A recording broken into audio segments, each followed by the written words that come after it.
Good morning and good evening. How are you everybody? നിങ്ങൾ എല്ലാവരും സുഖമായിരിക്കുന്നെന്ന് വിശ്വസിക്കുന്നു. പ്രഭാതവന്ദനവും സന്ധ്യാവന്ദനവും.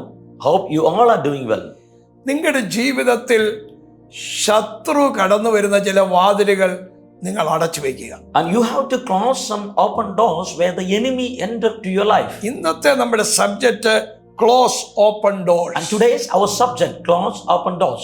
Matthew chapter 12 verse 43. മത്തായിയുടെ സുവിശേഷം 12-ാം അധ്യായം 43-ാം വാക്യം. അശുദ്ധാത്മാവ് ഒരു മനുഷ്യനെ വിട്ടു പുറപ്പെട്ട ശേഷം When the unclean spirit is gone out of the man, നീരില്ലാത്ത സ്ഥലങ്ങളിൽ കൂടി തണുപ്പ് അന്വേഷിച്ചുകൊണ്ട് സഞ്ചരിച്ചു. and he walked through dry places seeking rest.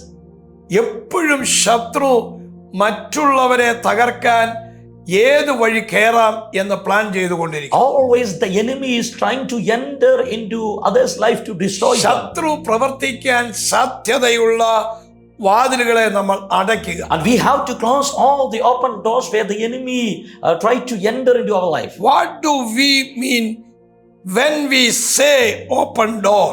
തുറക്കപ്പെട്ട വാതിൽ എന്ന് പറയുമ്പോൾ എന്താണ് നാം അർത്ഥമാക്കുന്നത്? ഓപ്പൺ ഡോർ എന്ന് പറയുമ്പോൾ നാം മനസ്സിലാക്കുന്നത് ശത്രുവിന് നമ്മിൽ പ്രവർത്തിക്കാൻ ഇടം നൽകുന്ന, ശത്രുവിന് അവകാശമുണ്ടാക്കുന്ന ഡോറുകൾ ആണ് ആ ഡോറുകളെ നമ്മൾ അടയ്ക്കുക. When we say about open doors, we have to understand that the doors where the enemy enter into our life and influence us. So that's what we call open doors. So we have to Open close doors are spiritual weak point that is the enemy enter into our life. Open door എന്ന് പറയുന്നത് നമ്മുടെ ജീവിതത്തിന്റെ അകത്ത് ആത്മീകമായി ഉണ്ടാകുന്ന ബലഹീനതയും അതിലൂടെ ശത്രു നമ്മിൽ പ്രവർത്തിക്കാൻ ഇട നൽകുന്ന സാഹചര്യങ്ങളുമാണ്. അത് നമ്മുടെ കണ്ണുകൾ, it may be our eyes, നമ്മുടെ വായുകൾ, our mouth, നമ്മുടെ ചെവികൾ. our ears. ഏത് വഴിയാ ശത്രു വരുന്നത്? And whatever the area the enemy enters, അത് ചിലപ്പോൾ നമ്മുടെ കൈകളിലൂടെയായി. sometimes it may be through our hands. അത് നാം ക്ലോസ് ചെയ്യുക. We have to close the doors.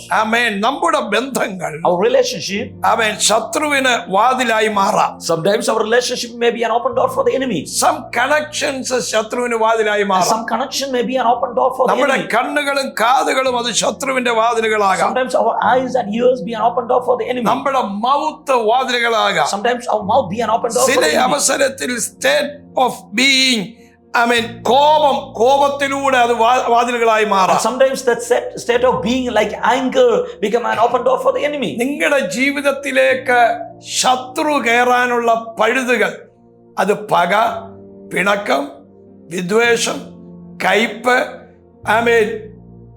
മറക്കപ്പെടാത്ത കാര്യങ്ങൾ, ഇതെല്ലാം ശത്രു കയറാനുള്ള വഴികളാണ്.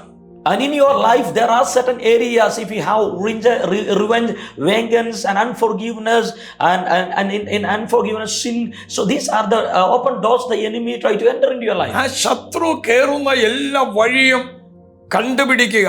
ചിലപ്പോൾ അത് ഫോൺ ആയിരിക്കാം, ഫോണോഗ്രാഫി ആയിരിക്കാം, ചിലപ്പോൾ ഇമെയിലുകളായിരിക്കാം, ചിലപ്പോൾ മറ്റെന്തെങ്കിലും കാര്യങ്ങളായിരിക്കാം, ചിലപ്പോൾ ചില പണമിടപാടുകളായിരിക്കാം, ചിലപ്പോൾ അത് മറ്റ് ഡ്രഗ്സ് മേഖലയിലായിരിക്കാം, ആൽക്കഹോളിക് ആയിരിക്കാം. ചില മേഖലകൾ നാം ക്ലോസ് ചെയ്യണം. We have to understand all the open doors that the enemy enter into our life. Sometimes it may be our phone call, sometimes it may be an email, sometimes it may be a message, sometimes it may be a pornography, or sometimes it may be alcoholic addiction or drugs addiction. Close open doors. നിങ്ങളുടെ ജീവിതത്തിന്റെ അകത്ത് ശത്രു പ്രവർത്തിക്കാൻ സാധ്യതയുള്ള വാതിലുകൾ നിങ്ങൾ അടയ്ക്കുക. നിങ്ങൾ അടയ്ക്കാൻ തയ്യാറാണോ? Are you ready to close the open doors? അപ്പോൾ നിങ്ങളുടെ ജീവിതത്തിന്മേൽ ദൈവത്തിന്റെ ബ്ലെസ്സിംഗ് വരും. And once you close the open doors, the blessing of God will come to your life. ഞാൻ നിങ്ങൾക്ക് വേണ്ടി പ്രാർത്ഥിക്കാം. I'm going to pray for you. ഞങ്ങളുടെ കർത്താവേ, our Lord, ഈ ജനത്തിന് നേരെ against these children, ശത്രു കയറുവാൻ തുറന്നു കിടക്കുന്ന എല്ലാ വാതിലുകളും കണ്ടുപിടിച്ച് ക്ലോസ് ചെയ്യുവാൻ ഇടയാക്കണം. Lord, let them close all the open doors that the enemy trying to enter. ദൈവത്തിന്റെ അത്ഭുത വഴികൾ തുറക്കണമേ. Let the mighty doors of God be opened. കർത്താവിന്റെ പ്രവൃത്തി ആരംഭിക്കട്ടെ. Let the work of God be begun in their life. മക്കളെ അങ്ങ് bless ചെയ്യ്. Lord, bless your children. അവരുടെ ജീവിതത്തിൽ എല്ലാ വഴിയും തുറക്കണമേ. Let every doors be open in the name of Jesus. അങ്ങ് അത്ഭുതം ചെയ്യണമേ. Lord, do a miracle. യേശുവിൻ നാമത്തിൽ. In Jesus' name. Amen. Amen. God bless you. Love you. കർത്താവ് അനുഗ്രഹിക്കട്ടെ.